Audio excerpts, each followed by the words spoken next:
Who's your favorite TV mom of all time?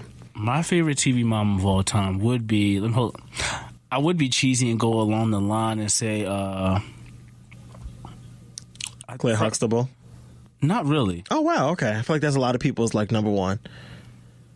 Although she could relate to me in some ways, like the legal standpoint, like my mom was very stern, but my mom also was like, she was nice with the hands. Okay. My mom was like, she'd be like, well, not relatable to your mother, just your favorite. My favorite? Yeah. I feel like I would say Fresh Prince, but his mom was too soft. I think I would go with Claire. Wait, Will's mom or Aunt Viv? Aunt Viv was too. The original Aunt Viv. The original Aunt Viv was stern. Yeah, yeah. The light-skinned Aunt Viv. She was a whole different character. It was like, and nobody. We're not gonna have this conversation. You know, niggas do this once a month, but it's just like, it was like, who the fuck is she? Like, and they didn't ease it in at all. At all. That one random ass line from Jazz, like, wow, Mrs. Banks, you look different. And that was it. I will say Family Matters. What was her, Harriet. Jo Marie Payton. Yes. She was like more of a real like black. Harriet was a good mother. Good mom. Yeah. No nonsense. Yeah, Harriet didn't take much shit. To the point. She was a working mom. She had a job. Estelle. Oh, the grandmother. Come on. Yeah, and Fletcher. Don't forget about Fletcher. Her little boy toy. Yeah. Fletcher was cracking that bag. I said, all right now, Fletch. Okay. I'm trying to think. I feel like the obvious, or like the honorable mention, has to be Claire Huxtable. Monique's mom was cool. I mean, was it Monique? Monique was the mom. Was the mom? Yeah. Kim on the Parkers? But you know, she was too. I don't know if Monique was a good mom on the Parkers. She was one of those young moms that was like on the scene. I don't know if she was a good mother. She was like great show. I don't know if she was a good mother. But she wasn't a bad mother either, though. But then again, I don't know. Kim was so grown though. Like, it's hard to like watch somebody parent someone when they're like 21 years old. You know, like, because by that point you didn't diddle your parenting for the most part. You're kind of just coasting through it, hoping. They were more like sisters than mom. Yeah, most definitely. Mom and daughter, for sure. I think my favorite would probably be Rochelle. Everybody Hates Chris. Really? Because she was like I don't know. She was just like she felt like the realest mother on TV. Like, she wasn't perfect, but she tried to act like she was perfect. And I feel like that's a lot of motherhood. Like, all of those other shows, like, the mothers were perfect. Like, they weren't flawed. They weren't like Claire was like invincible. Like, she was just the shit. But Rochelle was just like, tired of those fucking kids, telling them she's going to knock their teeth down their throat. Like, some real, like, black ass mama shit. Like, so I would go with, personally, that's why it's hard to even relate to, the Huxtables sometimes, because I'm like, they were way too perfect. Like, oh yeah, nobody got suspended. There was no real fights. I mean, Vanessa got drunk that one time. That wasn't a real. Theo had to join his textbook, but yeah, but he would have lit it up and he would have got arrested. He would. Well, in the real world, you know what I'm saying? Yeah, no, it's true. It's very true. I'm gonna go with Harriet. Okay. Because I think they were like a real working family from Chicago. Dad was a cop. Yeah, Harriet didn't take no shit. She don't get enough credit. Because Harriet was like, she was on Eddie's ass. Yeah. Never really fucking his shit up. Not physically, because, But he knew what time it was. He knew what time it was. This is true. And Rudy, was it Rudy? No, what was it? Rudy was not on Family Matters. What was the young girl's name? Judy. They know, they stayed in line. Yeah. All right. Anyway, let's move on. Look at us bringing y'all back to Black Moments. Yes. Let us know your favorite Negro TV mama. But yes, anyway, all right. So I was looking at this. Which way should we go first? Well, I had a story. All right, well, go ahead. We're listening. This one in particular, in regards to family, relates to schooling and teachers being able to carry guns in Florida. You definitely didn't just read that off the screen. That was natural. What? Nothing. Go ahead. What is your take on that?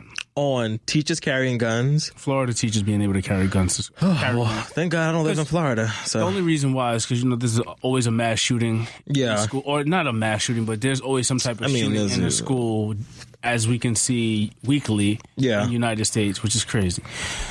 What is your take on it? If you had kids, or just you have nieces and nephews, so what is your take on that in general? I don't know. I feel like America is just too fucking stupid, and I just need to go. Like, I feel like there is very easy, obvious, solutions to not get people to be shooting up schools every 36 hours.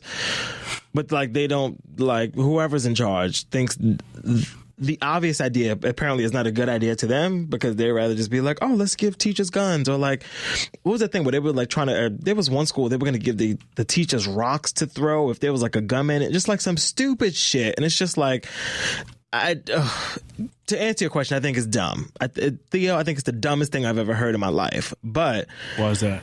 I mean, because so it's just going to be a shooting match between the teacher and an active gun person. Like, my issue goes far beyond that. I honestly just don't trust teachers with. I feel like they have enough on their plate.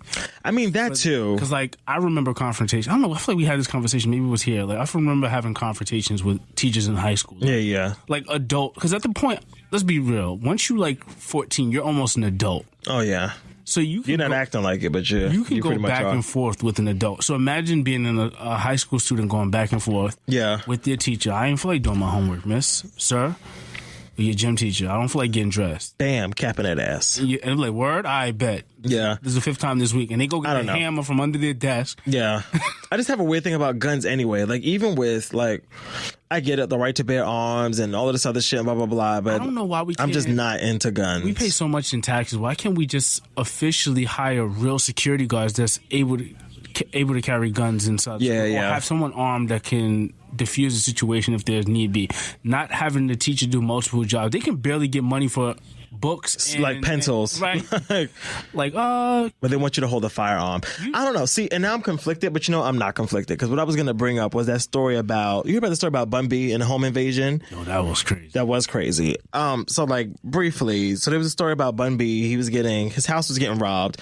Like his wife was held at gunpoint, and then he just happened to hear the commotion and he came downstairs. Yeah, he came downstairs with his gun. Pretty much him and the robber had like a shoot off in his garage or whatever.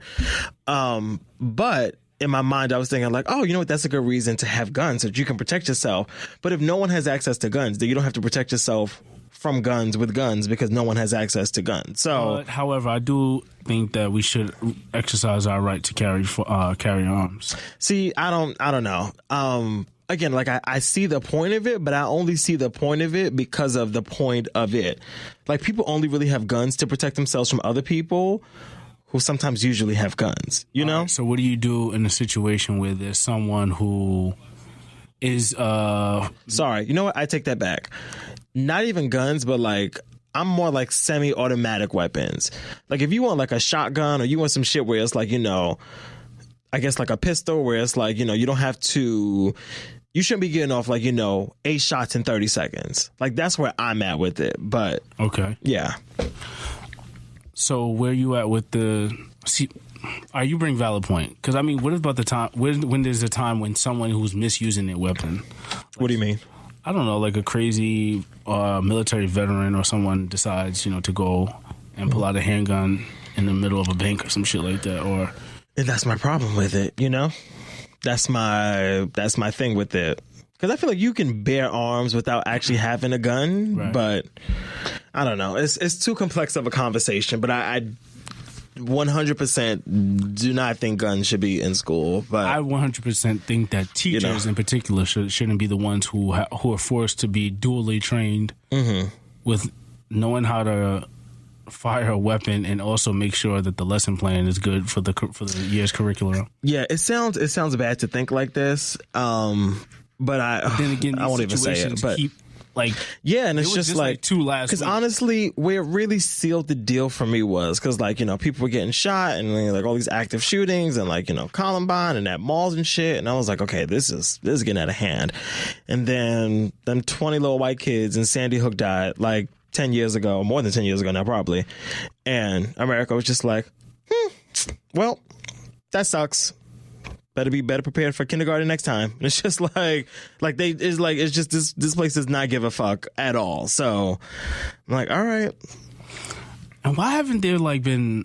I mean, I know this sounds far fetched, but why aren't there metal detectors in all schools? I think I went to a good hood nigga school with many metal detectors, and no one ever got shot. I went through all 4 years, never got clapped. So maybe not a bad idea. I firmly believe that there needs to be metal. I don't know where our taxes are going, but I would highly suggest either the metal detectors or just we get security for the most ridiculous shit sometimes. Oh, like, yeah. You see the processions through the city, like, I'm like, who the fuck is that? 5 cars? Yeah. For who? Shutting down 5th Avenue for 45 minutes. For who? Don Corleone. Doesn't ring a bell. Right, yeah, it's like some... Joey Caruso. Somebody from the Emirates or some shit. Yeah. Some foreign family. Who? Yeah.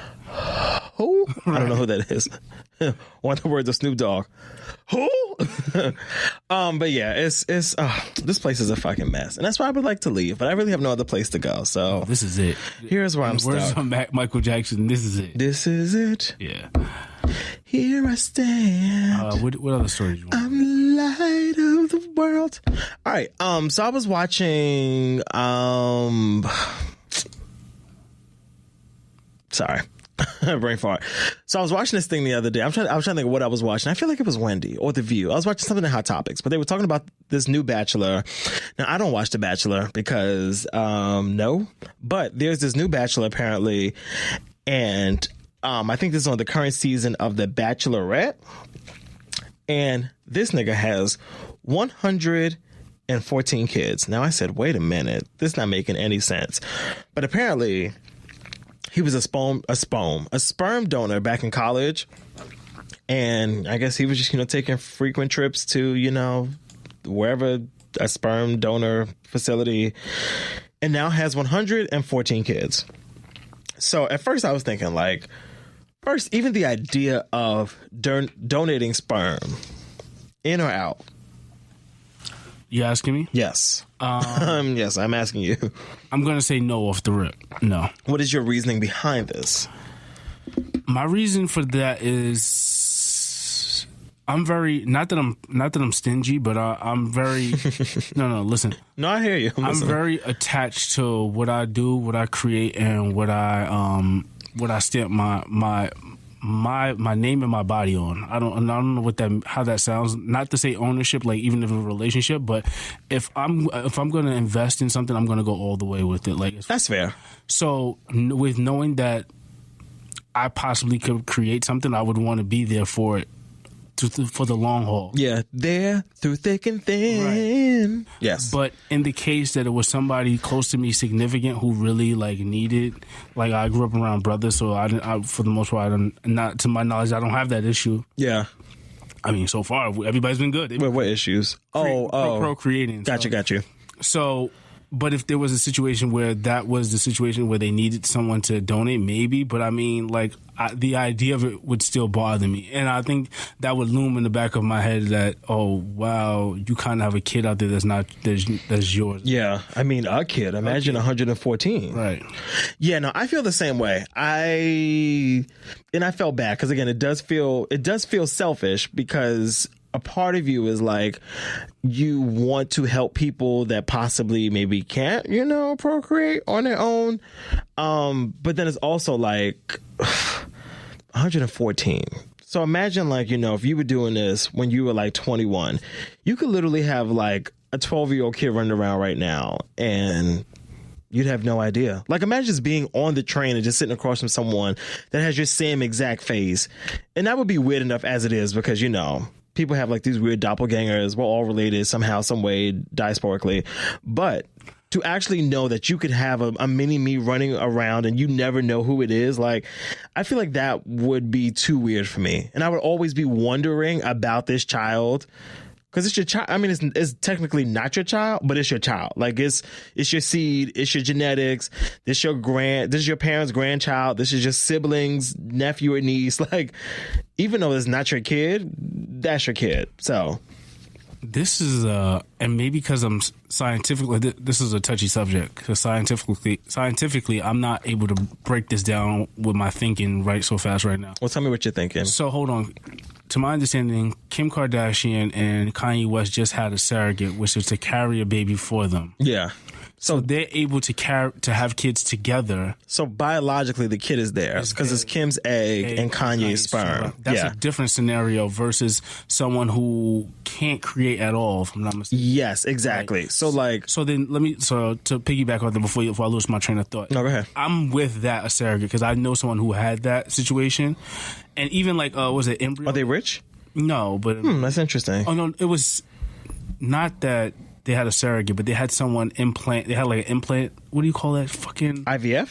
Yeah, there we go. Okay, there we. I wish you could see it. I'm pointing. There we go. There we go. I'm doing that. That's it right there. Pointing across the table. There we go. That one. So, this is